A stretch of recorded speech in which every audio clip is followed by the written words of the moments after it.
Hello students, this is Dr. Anmol Singh Chauhan, Associate Professor in Chemistry, SNCC Government College, Abu Road. You are watching my channel K for Chemistry. अब आप screen पर देखेंगे आज हम tolerance reagent test और Fehling solution test की बात कर रहे हैं। तो आप स्क्रीन पर देखें टोलरेंस रीजन टेस्ट के कुछ important point. Point number 1, Tollens reagent test only given by aldehyde and not by ketones. Tollens reagent test केवल एल्डिहाइड ग्रुप ही देते हैं और कीटोन्स टोलरेंस रीजन टेस्ट नहीं देते। दूसरा पॉइंट है it is a mild oxidising agent which oxidise aldehyde into acid group. ये ना ज़्यादा स्ट्रॉन्ग और ना ज़्यादा वीक ऑक्सीडाइजिंग एजेंट होता है जो एल्डिहाइड को एसिड में कन्वर्ट करता है। थर्ड पॉइंट है but no reaction with ketones. Ketones के साथ ये टोलरेंस रीजन कोई टेस्ट नहीं देता, कोई रिएक्शन नहीं करता, तो इसलिए हमने लिखा है कीटोन टोलरेंस रीजेंट और नो रिएक्शन। फोर्थ पॉइंट जो है स्क्रीन पर आपको दिखाई दे रहा है वो देखिए, it is actually ammoniacal silver nitrate. जो टोलरेंस रीजेंट है वो एक्चुअली अमोनिकल सिल्वर नाइट्रेट होता है। उसमें सिल्वर नाइट्रेट जो सोल्यूशन है उसमें NH4OH अमोनियम हाइड्रोक्साइड भी मिला हुआ होता है। तो जब इन दोनों के मिलने से जो कॉम्प्लेक्स कंपाउंड बनता है वो है AgNH3 का ट्वाइस और उसके ऊपर प्लस चार्ज लगा हुआ है।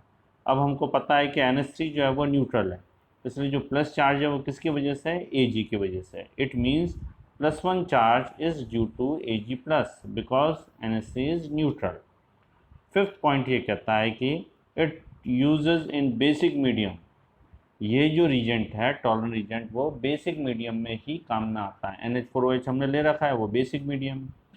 अब देखिए इसकी रिएक्शन को देखो आप स्क्रीन पर। RCHO जो ग्रुप है इसकी हमने AgNH3 का ट्वाइस प्लस रिएक्शन कराई in presence of basic medium. OH group ले ही लिया है हमने, तो क्या होगा जो RCHO ग्रुप है वो RCO माइनस में कन्वर्ट हो गया, एसिड ग्रुप में कन्वर्ट हो गया। तो ये एल्डिहाइड का एसिड ग्रुप में कन्वर्ट होना क्या कहलाता है? ऑक्सीडेशन, जिसको हमने शो कर रखा है, आप देख सकते हैं।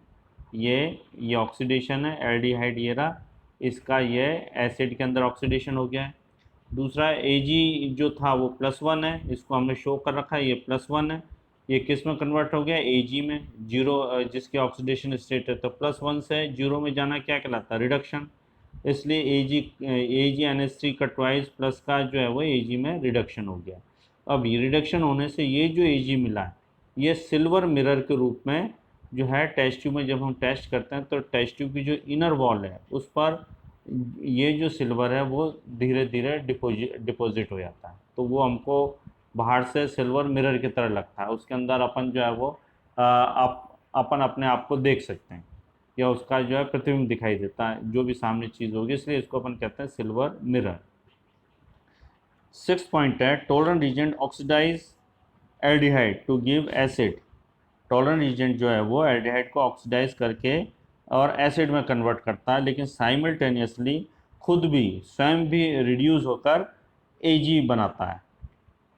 जो Ag सिल्वर मिरर के रूप में टेस्ट ट्यूब की अंदर वाली दीवार पर जम जाता है, जिसे हम कहते हैं सिल्वर मिरर टेस्ट। इसका दूसरा नाम सिल्वर मिरर टेस्ट भी है टॉलरेंस रीजेंट का। अब हम देखेंगे जो सातवां पॉइंट है वो ये कहता है कि कौन कौन जो है वो टॉलरेंस रीजेंट टेस्ट दे सकता है। तो RCHO एल्डिहाइड दे सकते हैं, एलिफेटिक एल्डिहाइड दे सकते हैं, इसके अलावा एरोमेटिक एल्डिहाइड ARCHO भी दे सकता है। देखो ARCHO का टॉलरेंस रीजन टेस्ट करेंगे तो किस में कन्वर्ट होगा? ये जो है एरोमेटिक एसिड में कन्वर्ट हो जाएगा। ये देखिए आप, ये एरोमेटिक एसिड में कन्वर्ट हुआ ये, ठीक है। अब आप देखें दूसरा पेज हम देखते हैं और जो है कौन कौन दे सकता है। Alpha hydroxy ketone Tollens reagent test second number पे देगा अल्फा हाइड्रोक्सी कीटोन। अब आप देखें इसमें अल्फा हाइड्रोक्सी कीटोन क्या है ये, इसके ये जो कीटोन है उसकी अल्फा स्थिति पर अपन ने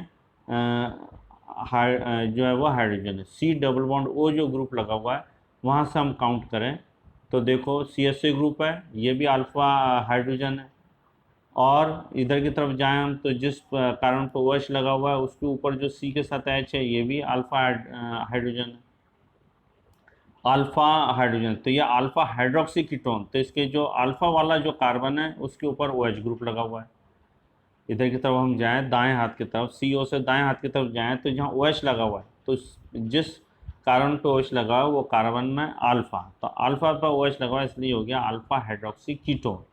अब इस अल्फा कार्बन का जो H है ये बहुत ज़्यादा एसिडिक है, क्योंकि इसके एक तरफ CO ग्रुप लगा हुआ है जो इलेक्ट्रॉन को विड्रॉ करने वाला है। तो ऐसी स्थिति में कार्बन के पास इलेक्ट्रॉन की कमी हो जाएगी और ये सी सिंगल बॉन्ड H जो है उससे इलेक्ट्रॉन को अपनी तरफ ले खींचेगा, तो H जो है वो H+ के रूप में फ्री हो सकता है, इसलिए ये बहुत ज़्यादा एसिडिक है। इसका हमने जब टॉलरेंट रीजन टेस्ट कराया तो ये क्या होगा, इसमें से H2O निकल जाएगा और H2O निकलते ही ये बन जाएगा कीटोनिक ग्रुप। आप देख लें ये डाई कीटोन में कन्वर्ट हो जाएगा, ये 2H तो इसमें से निकल जाएंगे और एक जो ऑक्सीडेशन का एक O है वो मिलकर H2O बना देगा और यहाँ C जो OH ग्रुप है वो CO में कन्वर्ट हो जाएगा, तो ये बन जाएगा डाई कीटोन। फॉर्मिक एसिड भी है, फॉर्मिक एसिड भी जो है वो टॉलरेंट रीजेंट से रिएक्ट करने के बाद ये CO2 में कन्वर्ट हो जाता है, मतलब फॉर्मिक एसिड भी टॉलरेंट रीजेंट टेस्ट दे सकता है। फॉर्मिक एसिड की हमने रिएक्शन कराई टॉलरेंट रीजेंट से, तो उसका ऑक्सीडेशन हुआ, ऑक्सीडेशन होने से H2O एक का मॉलिक्यूल निकल जाएगा और CO2 गैस निकल जाएगी, पीछे CO2 गैस बचेगी वो निकल जाएगी। तो इसका मतलब ये हुआ कि टॉलरेंट रीजेंट कौन कौन दे सकते हैं। टॉलरेंट रीजेंट पहला तो दे सकता है एल्फेटिक एल्डिहाइड, एरोमेटिक एल्डिहाइड और अल्फा हाइड्रोक्सी कीटोन, थर्ड है फॉर्मिक एसिड और फोर्थ है हेमी एस्टर। हेमी एस्टर को भी देख लें, कार्बन है, कार्बन के एक तरफ लगा हुआ CH3, एक H लगा हुआ, एक OH लगा हुआ और एक OR लगा हुआ।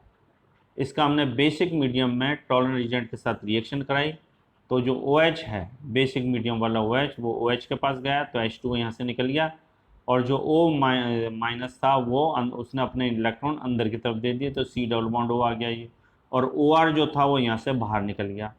तो ऐसी स्थिति में ये बन गया एसिटल्डिहाइड CH3CHO।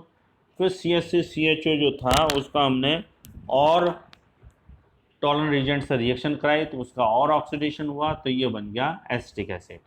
इसका मतलब हेमी एसिटल का जब हम टॉलरेंट रीजेंट से टेस्ट कराएंगे तो पहले एल्डिहाइड बनेगा, उसके बाद वो बन जाएगा एसिड। तो ये चार जो है वो टॉलरेंट रीजेंट टेस्ट देते हैं। इसके अलावा अब हम नेक्स्ट जो पढ़ रहे हैं वो है फेलिंग सॉल्यूशन टेस्ट। फेलिंग तो सॉल्यूशन टेस्ट के अंदर क्या होता है वो आप देखें। इसके इम्पोर्टेंट पॉइंट को पहले हम स्टडी कर लेते हैं। इसके इम्पोर्टेंट पॉइंट में है टू आइडेंटिफाई CHO ग्रुप, ये भी एल्डिहाइड ग्रुप को ही आइडेंटिफाई करने के लिए यूज़ किया जाता है। दूसरा पॉइंट है नॉट फॉर कीटोन, कीटोन के लिए फेलिंग सॉल्यूशन यूज़ नहीं होता, मतलब टॉलरेंट रीजेंट और फेलिंग सॉल्यूशन दोनों ही एल्डिहाइड के टेस्ट के लिए ही यूज़ होते हैं, एसिड के लिए यूज़ नहीं होता है या कीटोन के लिए यूज़ नहीं होता है, नॉट फॉर कीटोन्स। इसके बाद जो नेक्स्ट पॉइंट है वो ये है it is the combination of solution A and solution B। जो फेलिंग सॉल्यूशन है वो दो सॉल्यूशन का कॉम्बिनेशन, एक को हम बोलते हैं फेलिंग सॉल्यूशन A, दूसरे को बोलते हैं फेलिंग सॉल्यूशन B। जो फेलिंग सॉल्यूशन A है इसको मैं थोड़ा जूम करके दिखाता हूँ आपको। जो फेलिंग सॉल्यूशन A है वो होता है एक्वस कॉपर सल्फेट जो ब्लू कलर का होता है, जिसके अंदर Cu+2 आयन होते हैं, उसी के कारण ये ब्लू कलर का दिखाई देता है। फेलिंग सॉल्यूशन B है, यह है सोडियम पोटेशियम टार्ट्रेट जिसको हम रोशेल सॉल्ट भी कहते हैं। फेलिंग सॉल्यूशन B, हम इन दोनों को जो मिलाते हैं तभी फेलिंग सॉल्यूशन का टेस्ट आता है, बराबर मात्रा में दोनों को मिलाया जाता है फेलिंग सॉल्यूशन का, तब जाके टेस्ट आता है।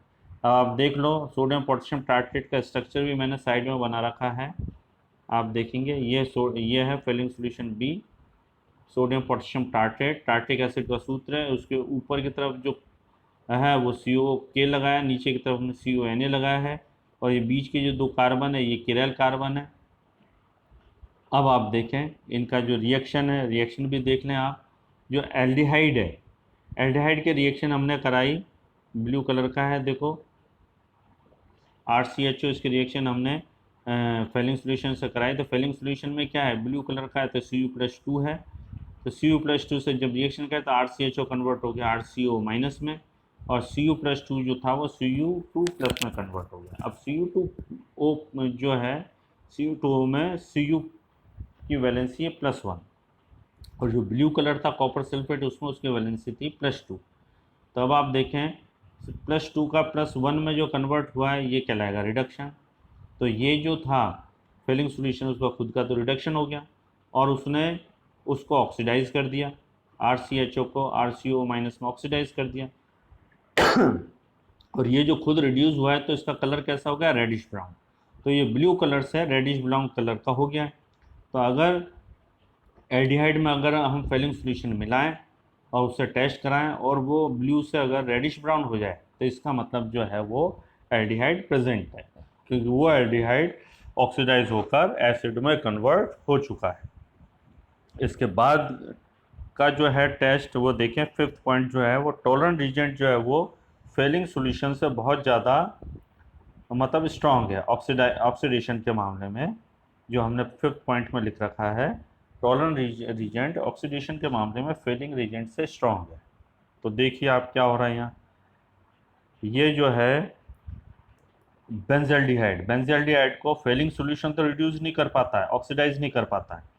जो बेंजल्डिहाइड है उसको फेलिंग सॉल्यूशन ऑक्सीडाइज नहीं कर पाता है, लेकिन टॉलरेंट रीजेंट उसको ऑक्सीडाइज करके और बेंजोइक एसिड बना लेता है। इसका मतलब ये हुआ कि जो टॉलरेंट रीजेंट और फेलिंग सॉल्यूशन है दोनों ही ऑक्सीडाइजिंग एजेंट हैं, ये ऑक्सीडाइज करते हैं तो केवल एल्डिहाइड ग्रुप का ही ऑक्सीडेशन करते हैं और उनको एसिड में कन्वर्ट करते हैं, कीटोन का ये ऑक्सीडेशन नहीं कर पाते हैं। इसमें भी टॉलरेंट रीजेंट थोड़ा सा स्ट्रांग है, ऑक्सीडेशन पावर उसकी स्ट्रांग है, फेलिंग सॉल्यूशन की ऑक्सीडेशन पावर थोड़ी सी वीक है। जो टॉलरेंट रीजेंट है वो किन किन को ऑक्सीडाइज कर सकता है, या यूँ कहें कि कौन कौन से जो कंपाउंड और ऑर्गेनिक कंपाउंड टॉलरेंट रीजेंट का टेस्ट देते हैं, तो वो है RCHO aliphatic aldehyde, aromatic aldehyde. Aromatic aldehyde जो है वो रिएक्शन होने के बाद एरोमेटिक एसिड में कन्वर्ट होता है। इसके बाद जो है अल्फा हाइड्रोक्सी कीटोन, ऐसे कीटोन जिसमें अल्फा स्थिति पर OH ग्रुप लगा हुआ है वो भी जो है वो टॉलरेंट रीजेंट टेस्ट देंगे। इसके अलावा जो है फॉर्मिक एसिड वो भी टॉलरेंट रीजेंट टेस्ट देगा और CO2 में कन्वर्ट हो जाएगा। 4th हेमी एसिटाइल वो भी बेसिक मीडियम में टॉलरेंट रीजेंट टेस्ट देगा और पहले वो एल्डिहाइड में कन्वर्ट होगा, इसके बाद वो कन्वर्ट होगा एसिड में। तो चलो स्टूडेंट्स, आज के अपने वीडियो में बस इतना ही, मुझे इजाज़त दीजिए। और हाँ, मेरा जो चैनल है इसको सब्सक्राइब करना ना भूलें, आप इसे सब्सक्राइब करें, ज़्यादा से ज़्यादा देखें। और चैनल से रिलेटेड कोई दिक्कत हो, आपको कोई टेक्निकल प्रॉब्लम हो या प्रोनाउंसिएशन में कहीं कोई दिक्कत हो, तो आप बेधड़क कमेंट बॉक्स में जाएं और कमेंट बॉक्स में जाके कमेंट करें, जिससे मुझे अपने चैनल को जो है वो इम्प्रूव करने में ज़्यादा आसानी होगी। आगे के वीडियो के लिए थैंक यू।